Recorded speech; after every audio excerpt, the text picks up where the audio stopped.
মাশাআল্লাহ, দেখলাম যে আপনারা 12-13টা গরু আগে দেখলেন, দেখার পরে এখানে এখন 9টা গরু আছে। জি। কি এরপর দেখলাম বসে কিছু হিসাব করলেন, কি অবস্থা বলেন তো? আসলে গতবার আমরা ভাইয়ের কাছ থেকে নিয়েছিলাম আমাদের ফ্যাক্টরির জন্য আর বাসার জন্য।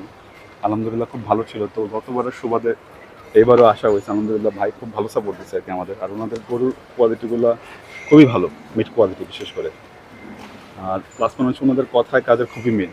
এই জন্য আবার আসলাম, ভাইকে বললাম, হয়ে গেল আর কি এই আলহামদুলিল্লাহ। এত আগে বুকিং দিচ্ছেন? তো আগে কারণ আপনার হচ্ছে গিয়া ভালো জিনিস তো আগে শেষ হয়ে যায়, বেসিক্যালি এই জন্য আগে আসা আর কি।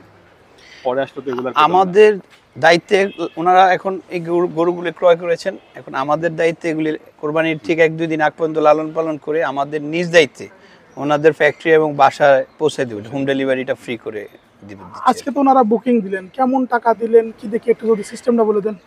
দেখেন ওনারা কিন্তু কয়েক বছর ধরে আমাদের কাছ থেকে গরু নিচ্ছে, আমরা অত্যন্ত মানে আনন্দিত ওনাদের মতো একজন ভালো কাস্টমার পেয়েছি। যদি এখান থেকে কোনো গরু কোনো অ্যাক্সিডেন্ট কোনো সকল দায়িত্ব আমার, সকল দায়িত্ব রিপ্লেসমেন্ট এক বাসার গেট পর্যন্ত পৌঁছানোর সকল দায়িত্ব আমার। এবছর কি মানে রিজনেবল মনে হলো? গত বছর থেকে কি দাম কি পরিমাণে বাড়ছে? অনেক মানে গোখাদ্যের দাম কিন্তু অনেকটা বাড়ছে। না আসলে ভাই গতবার যেরকম দিয়েছে ঠিক এইরকম এইবারও তাই দিয়েছে।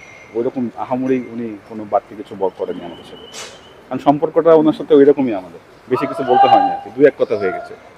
আলহামদুলিল্লাহ, আপনাকে অনেক ধন্যবাদ।